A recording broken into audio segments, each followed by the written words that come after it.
Monday's FBI search at Mar-a-Lago further raises the stakes for the Justice Department as Donald Trump continues to face legal problems on multiple fronts. This is a big deal.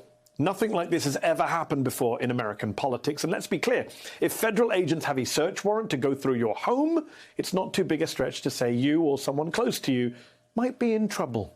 Trump's Republican allies are so outraged that they're now saying defund the police, specifically the FBI. The search has unleashed a massive political storm across the board, but where could this be heading next? And dare we ask, how does this affect Trump's potential campaign for president in 2024?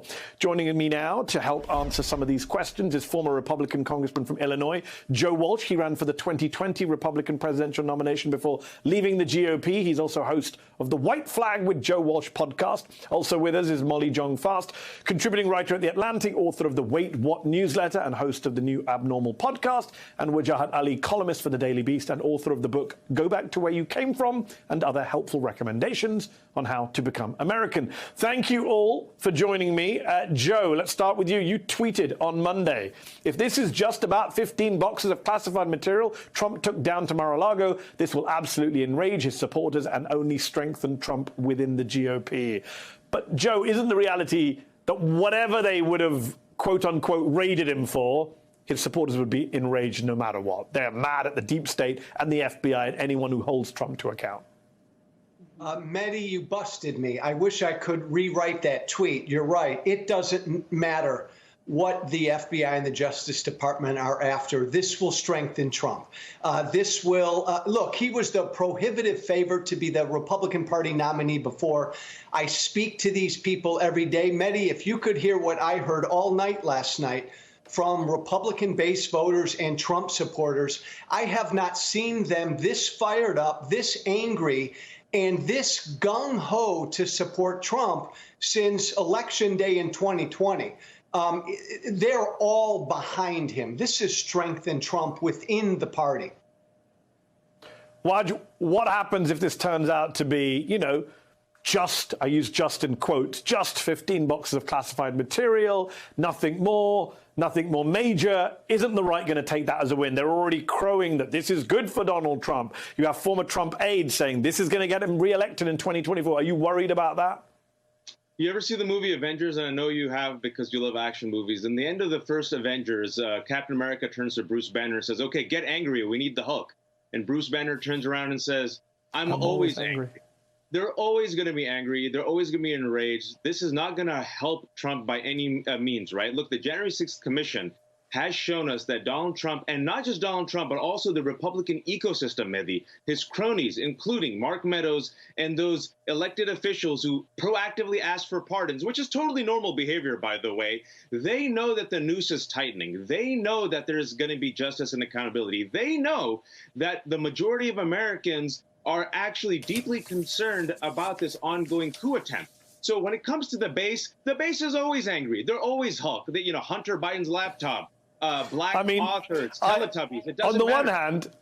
On the one hand, I like your analogy. On the other hand, on behalf of the Hulk, I oppose your analogy. How dare you compare Dr. Banner and the Hulk to the MAGA base? Molly, it's easy to forget that Republicans used to be very concerned about the handling of sensitive material. How can we forget? And if you have forgotten, let me remind you, have a watch. For what she's done, they should lock her up. She's disgraceful. It's disgraceful. Truth will be suppressed no longer. Yeah! Lock her up. That's right. That's right. Lock her up. We got to hold Democrats accountable, everybody, right? Fire Fauci. We've got to investigate Hillary Clinton's campaign. Lock her up. Lock them all up. So, Molly, putting aside the irony of those remarks, putting aside the hypocrisy of the lock her up party now saying, oh, it's outrageous to send federal agents to a politician's home, just on a serious point, I do worry that there are some, even liberals, who are saying, well, this is not that big a crime. As if, there are levels of crimes. We did hold Hillary to account in 2016. She did have to have a James Comey FBI investigation, which may have cost her the election. Swing voters did say that emails were on their mind when they were polled. So why not hold Trump to account, even for just documents? Right. And we also don't know what it is, right? Trump has the subpoena. He could tell us, he could show us what it is. We don't know. And it could be anything. It could be the boxes. It could be something more. I mean, Trump has done a lot of really sketchy things. Again, is there evidence to prove that they were criminal? That's the question. But you have to assume that you don't raid Mar-a-Lago unless you really know something crimey has been going on. And ultimately, Merrick Garland has been very slow and deliberate, and he said that he doesn't want to be political. And Trump has done a lot of stuff that the January 6th committee, that those two Republicans on the committee, Kinzinger and Cheney, have said they think is criminal and should lead to criminal referrals. So we don't really know right now what it is that they went there for or what the crimes are. But certainly, he needs to be treated like everybody else. And the whole idea that people are scared of what he might do if he's treated the way, you can't live in a lawless country because you're afraid of 30 or 40% of the population. Like, that won't end well. And we have to follow the law wherever it goes. Joe, we played earlier Fox hosts, Fox guests losing their minds on Monday night in reaction to the breaking news about the search of Donald Trump's home. While I take on board the argument that, it's going to anger the base, and Waj's point, they're always angry, putting that to one side for a moment, if you're the Democratic Party, how do you react to this? Because Chuck Schumer was on Rachel Maddow on Monday night saying, I'm not going to comment. It's an investigation. On the other hand, we've known something like this was coming. Maybe we didn't know it was going to be about documents. Maybe we didn't know it would be an FBI raid of Mar-a-Lago. But we knew at some point Donald Trump was going to have to be held to account legally, criminally, and they were always going to erupt. Is there a better way, is what I'm looking for as a question. Forget the legality of this. None of us are lawyers here. Well, Waj is, I think. But is there a better way politically to handle this story? What would you be doing if you were a Democrat right now? Yes, the rule of law matters, Mehdi. The rule of law matters. Justice matters. Donald Trump breaks the law every morning he wakes up. I wish the Democrats, with every single issue, were more aggressive and more assertive. And again, I'd convey that message because Trump and all of his acolytes on Fox News are presenting him as this big victim.